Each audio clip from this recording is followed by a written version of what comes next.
choice, don't we? We love choices. We love many choices. We're just that way. We're made that way, almost, if you will, and we've become that way. Why? Well, because we have so many choices. You stop and think about it. You can't even go buy a telephone now that there's not several choices to make. Do I want one this size, that size, one that'll do this, one that'll do that, one that looks like this, one that looks like that? We have choices. I was in a Mexican restaurant, not here in this town, believe that? Not in this town, but in another town. It was a preacher's meeting in Clarksville here a few weeks ago. We were eating lunch, and I looked, and there were 7 different ways to get a burrito. Not a taco, an enchilada, a tamale, or whatever, a burrito, let alone everything else they had. Choices, we like those choices. Used to, when you went to the ice cream parlor, what did you choose from? Chocolate, vanilla, and strawberry, right? Oh, now, what? Baskin-Robbins has 11,737 flavors. They have the flavor of the day and the flavor of the month. They have 31 flavors, by the way. But we like that. We like those choices. You go to the steakhouse, what is it? You want it well done, medium well, rare. How do you want it cooked? We'll fix it ever how you want it cooked. We like choices, and we have choices, and we make choices. Choices are a part of our life, and we realize that. And while in many ways we're thankful for them, we have to consider. And that's what I want us to do tonight, consider the idea of choices. While we have so many choices, and we're able to make those choices, and we make our choices, constantly, from the time we wake up to the time we go to bed, we make choices. Now, those choices aren't as big as, am I going to buy this car today, or am I going to buy this house, or am I going to buy this huge thing? But our choices from the get-go are, do I hit my snooze button one more time, or do I go on and get up? And once we get up, we're making choices from what are we going to wear to what are we going to eat. And then we make choices at work, and we make choices as we're driving down the road. And on our day goes full of choices. We have to think about several things. First of all, we have to understand that God made man with freedom to choose. God had 2 options when He made us. Freedom to choose, robots. God had 2 options. How is He going to make us? How are we going to be? Are we going to be individuals that do everything exactly as He says it, when He says it, how He says it, and the way He says it? In other words, am I going to make man without the ability to think? He's just simply put a robot. Or the other choice was I'll give him freedom of will. I'll give him freedom of choice, ability to stop, ability to think, ability to reason through. And as he thinks and as he reasons through, we understand that he is able to move forward in his own life. God chose the latter. He chose to make us individuals that are free moral agents, that can pick and choose. Think about some choices that were made through the Bible. Let's don't get very deep into the Bible. We can start in the book of Genesis. And we know Adam and Eve had a choice. It seemed like what God expected of them was very simple. Everything here in the garden you can eat. You can partake, but everything but the tree knowledge of good and evil, which is in the midst of the garden, you shall not eat, for the day that you eat thereof, you will die. And yet, Adam and Eve couldn't even contain themselves with regards to their choice. And we know they made the wrong choice, cast out of the garden, because of their bad choice. Go a little further in the book of Genesis. Get to Noah. What do you find out about Noah? Well, Noah had a choice. Build the ark, don't build the ark. Now, I'm grateful, if you stop and think about it, and you should be too, that we're grateful that Noah built the ark, that Noah made that choice. Because if Noah hadn't made that choice, God had already evidently decided that he was going to destroy man. That would have been the end of man right there. But Noah saved humanity. We don't think about that a lot, but therein lies the truth. Noah made the choice. And by faith, Noah, being warned of God of things not yet seen, moved with fear, the Hebrew writer tells us in Hebrews chapter 11, prepared the ark. Go a few more pages in the book of Genesis. Get to the Tower of Babel. Choices were made. Bad choices were made. What did they decide to do? They decided they wanted to build a tower to reach into heaven. And what was the purpose of that tower? Well, the reality of it is the purpose of that tower was to show the strength and the power of man. Bad choice. God confounded their language. They left as a confused group of individuals. Why? Because they couldn't communicate with one another. And they were not successful in the building of the tower. Go a few more pages in the book of Genesis and find a man by the name of Abraham, who was told to go into what the Hebrew writer says is a strange country. Strange just means foreign, different. By faith, Abraham went. Made a good choice, didn't he? Father of Judaism, choices that he made were good choices.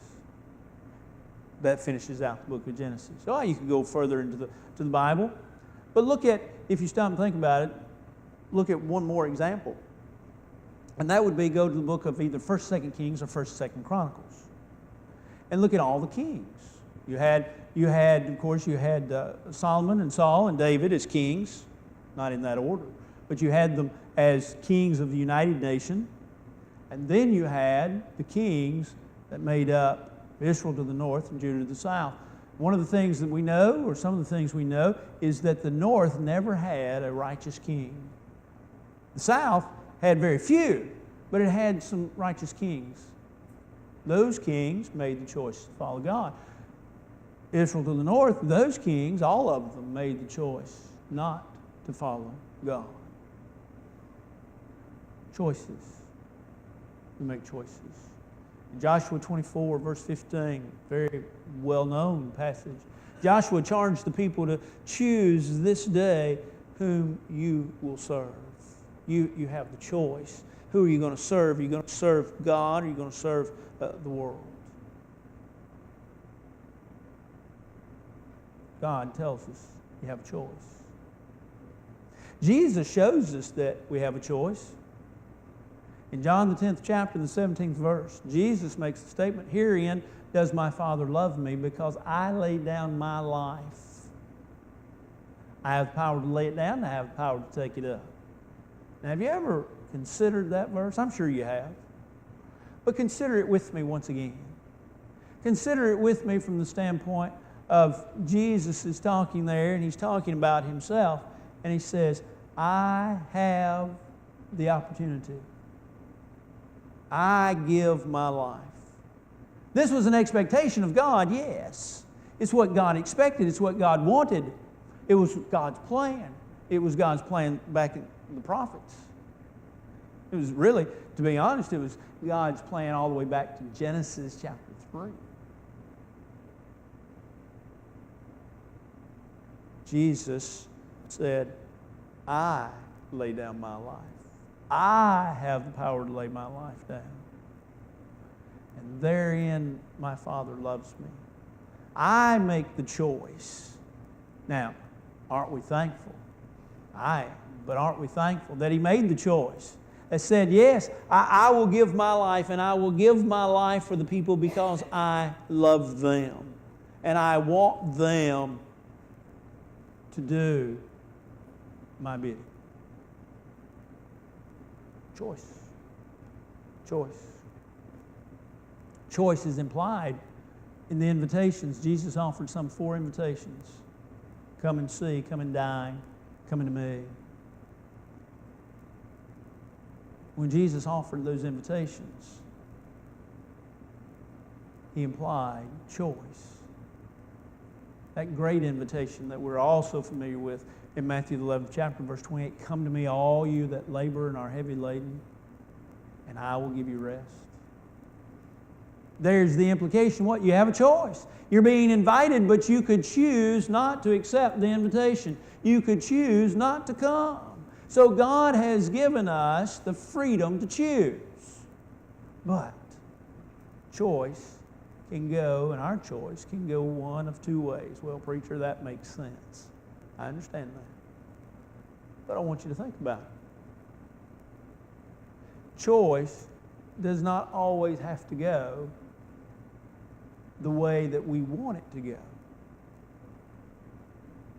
Choices. You ever laid choices if you had children, when your children were young, you laid the choice, okay, here's your choices. You can have a pimento and cheese sandwich, you can have a peanut butter sandwich. And invariably, if you're trying to show off and show your knowledge of your kids, you'll say, my kid will always choose the peanut butter sandwich, which, by the way, you can pretty much bet on that being the case because 90% of kids do not like pimento and cheese sandwiches. It's a strange thing. So if we ask you to fix, sandwiches for kids, don't fix pimento. I'll eat them, but, they won't.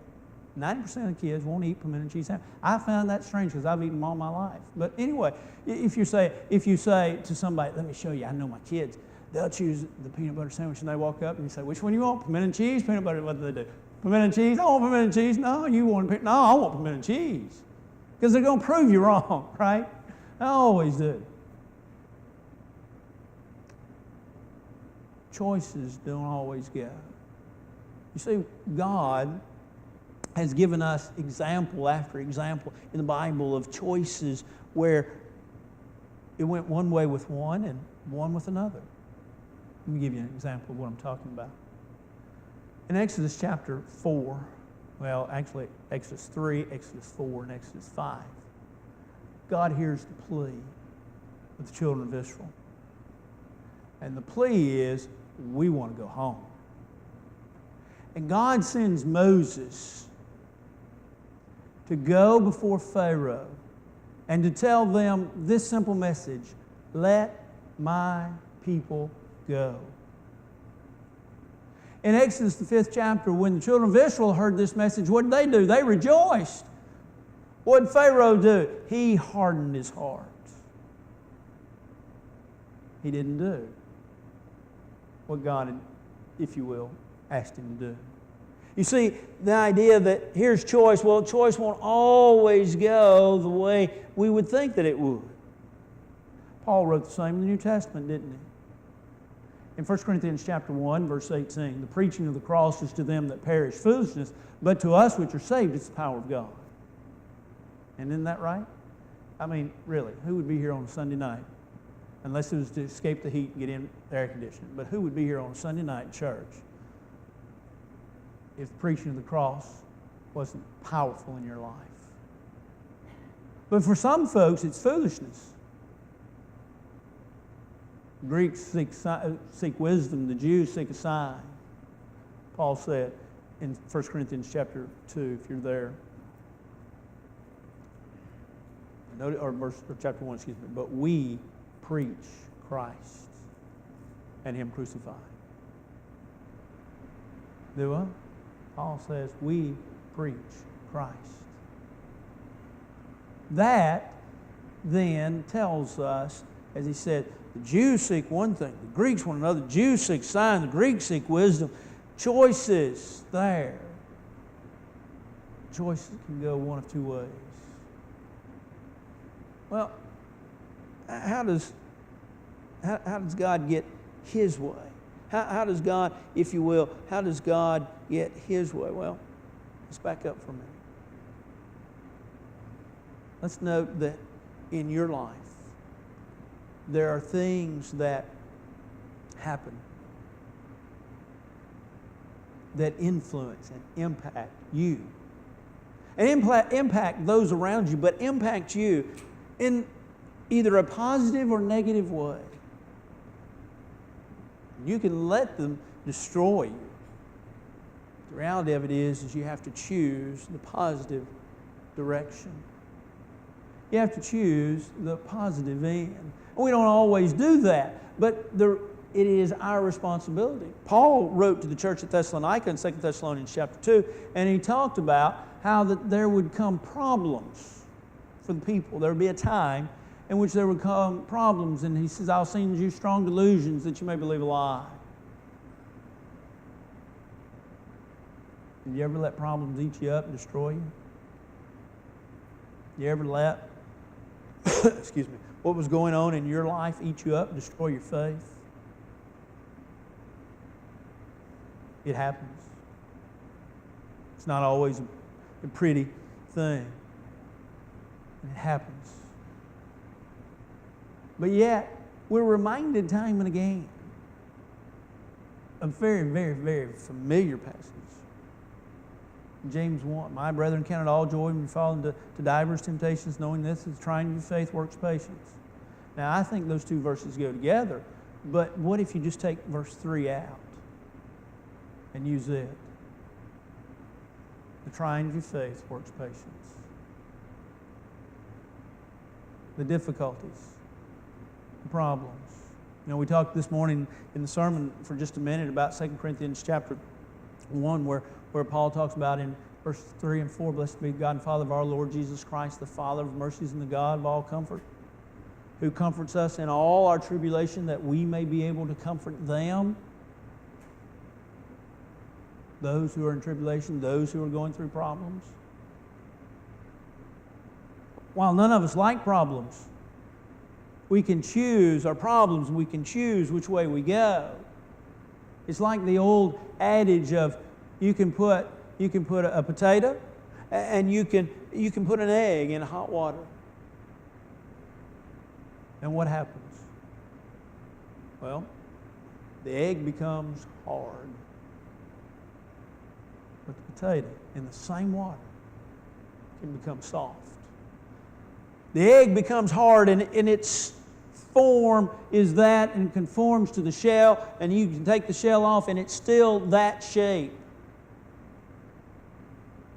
The potato is easy, it's soft, it's pliable. You can work with it. You take the egg, what do? Well, you have to cut it up or crumble it up, and it's a mess. Good to eat, I know, but still a mess. And so, when choices come your way, you have to understand they can go one of two ways. Well, what affects the choices that I make? Because if it's going to go one of two ways, I need to determine that mine goes the way I want it to go, that it goes the good way. Well, first of all, it depends upon your worldview. What's worldview? Well, you've probably heard that expression. It's an expression that's used more amongst our younger adults and teenagers now than it is, say, folks my age and older. We didn't hear about it in school much when I was going to school, but kids hear about it now a lot. What's the worldview? The worldview is simply how you view the world. And your worldview is affected by a lot of things. But as a Christian, your worldview is affected, and you see the world through your prism, through your lens, by virtue of the Bible. In other words, there are ethical things that are out there that we hear about on TV, right? And we don't understand why people think this way or believe this way or protest or go this way or that way or the other. And it's because their worldview is not shaped by the same thing your worldview is shaped by. Your worldview, my worldview, is shaped by the Bible. I'm going to do, or I'm going to try to do, what God has told me to do. Not everybody's going to do that. Their worldview is not shaped by what God says, by what God has taught them. But in making the right choices, our worldview needs to be seen through the lens of God. But then a second determining factor in making good choices would be to look at the end game or the end result. What does God offer? God offers a lot, really, doesn't He? Jesus said, "Peace I leave with you, my peace I give unto you," John 16, verse 33. Paul wrote to the church at Rome in Romans chapter 15, verse 13, "Now may the God of hope fill you with all peace and joy." Think about three words that you've seen in two verses: peace, joy, hope. That's what God offers you. What's the end game? What's the end result? What do we have to offer? What is there to gain? Well, let's ask, what do we want?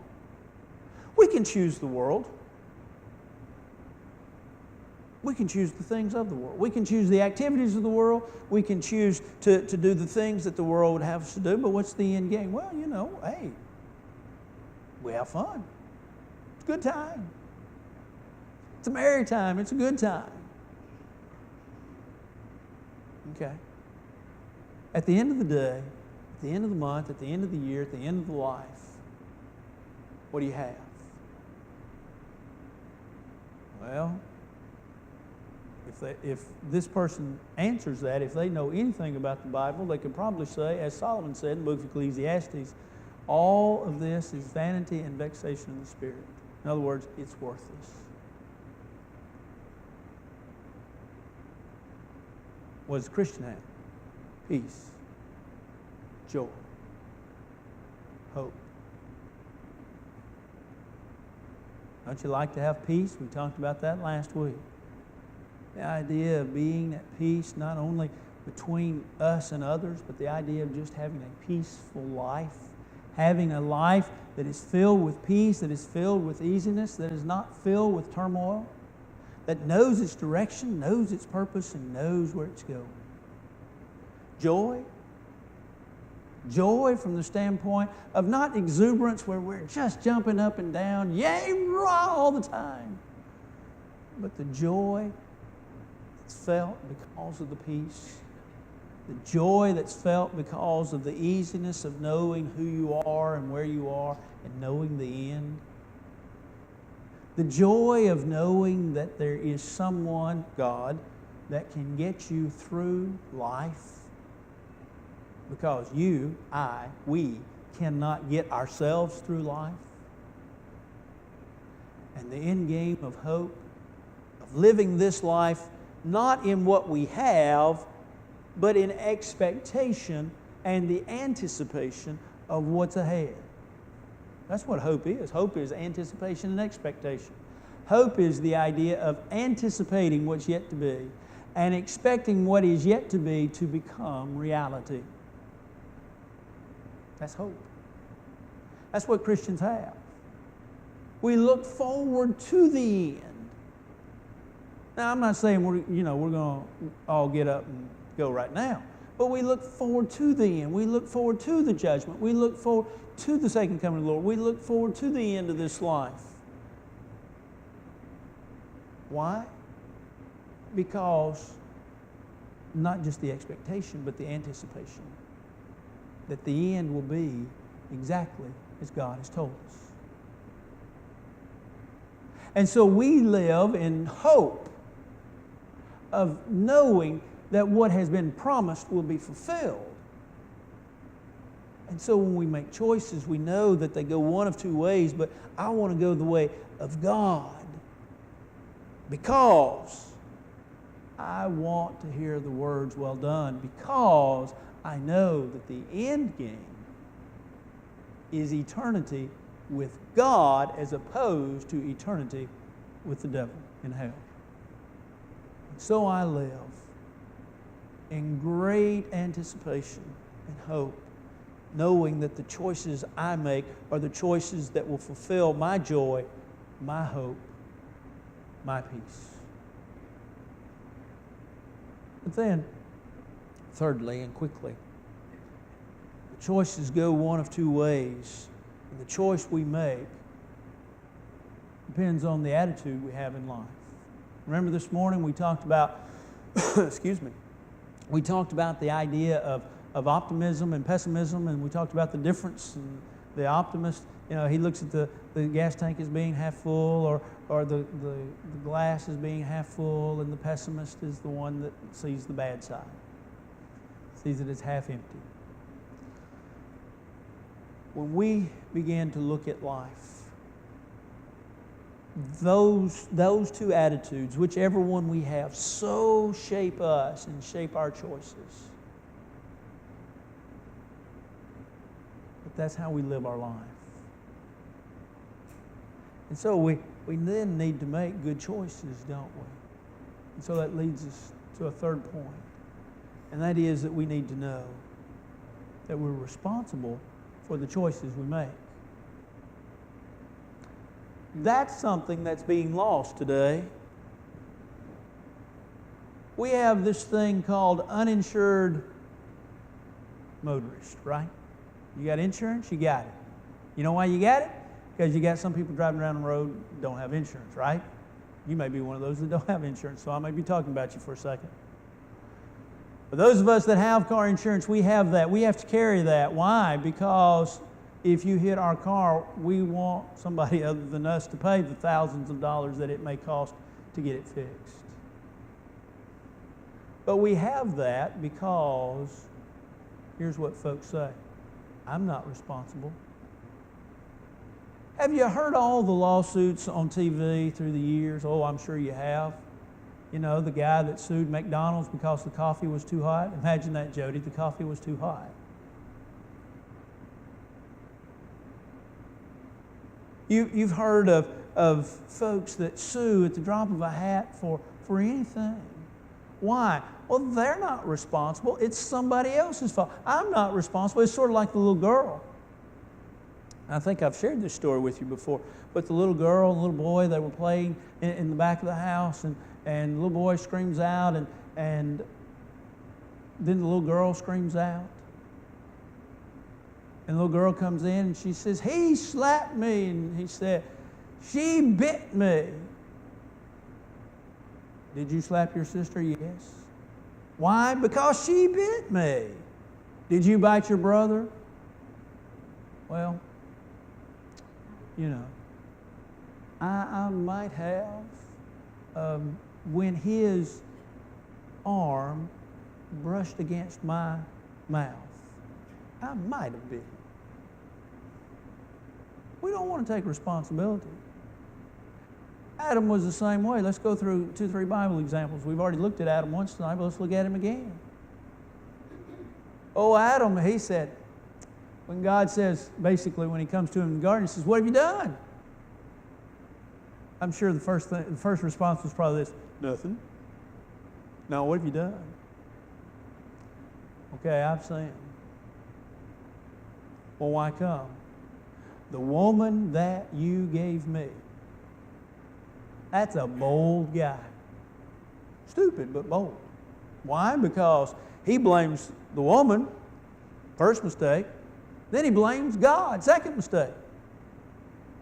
I'm not responsible for my actions. I'm not responsible for what I've done. I'm not responsible, he says, for the choices that I've made. It's not me.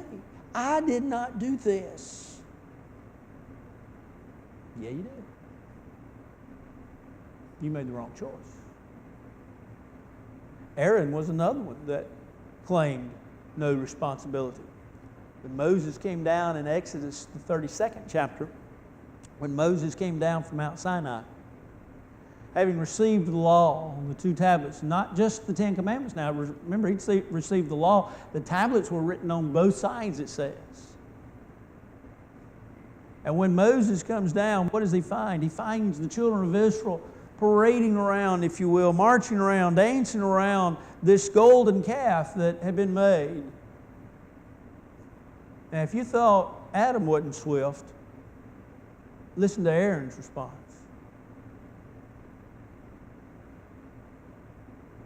We threw a little gold in the fire and look what shot up. Boy, that's a genius at work. We threw a little gold in the fire and it shot up, and this is what the people wanted. Why didn't he say, I did it. I was wrong, but I did it. I'm sorry, but I did it. Because he didn't want to take responsibility for the choices that he made. Or 1 Samuel 15 is a third example. There's other examples, but let's just look at 1 Samuel 15. Remember, the children of Israel were destroyed, the Philistines were destroyed, the king and all things, and yet they brought back. Saul brought back some of the animals, brought back Agag the king. And Samuel meets him and he says, well, you done what you're supposed to do? Yep, I sure did. You can see him almost stick out his chest. Yep, sure did. Then old Samuel says, well, what means this bleating of the sheep I hear in my ears? Do what? I hear sheep. Don't you hear sheep? Well, yeah. And there's Agag. What's he doing here? Well, Lord, just tell the Lord. He's talking to Samuel, but just tell the Lord, this is what the people wanted. So I brought back. And we're going to do good. We're going to take care of the old king, and we're going to take those animals and we're going to sacrifice them to God. You see, they would not take responsibility for the choices that they made. We know that there's coming a day in which the Lord will judge the world. 2 Corinthians 5 verse 10 tells us that we'll all stand before the judgment seat of Christ. Matthew chapter 16. Remember, we talk about oftentimes, we hear, if a man will come after me, let him deny himself, take up his cross and follow me. We keep reading. And what does Jesus tell us? He reminds us of a coming judgment. He reminds us of a coming day. Of a coming day in which John writes about in the book of Revelation, in which the books will be opened. And another book will be opened, and we'll all stand before the Lord in the day of judgment. And we'll all give an account of our life. And so while here upon this earth, we may duck it. We may blame somebody else. We may blame our wife. We blame our mothers. We may blame our fathers. We may blame our husbands. We may blame the dog. We may blame the cat. We may blame the neighbor. We may blame the guy that hired us. We may blame the guy that works next to us. We can blame anybody or anything we want to blame. But on the day of judgment, it ain't going to work. It's not going to work at all.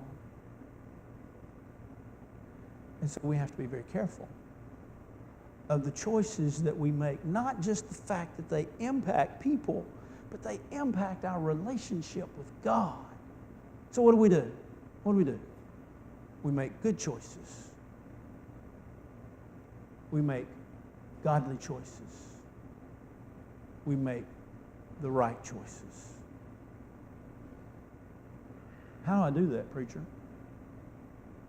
How do I make those good, right, godly choices? Let me give you a simple answer. It's one you've heard out of my mouth a lot of times. Get back to the Bible. Get back to the Bible. Get back to the Bible. Study your Bible. I often hear people say, preacher, you know where a lot of things are in the Bible. Yeah, I know where one or two things are, but not a lot. I can't remember it. That's all right. You don't have to remember it. But I can assure you this, that every time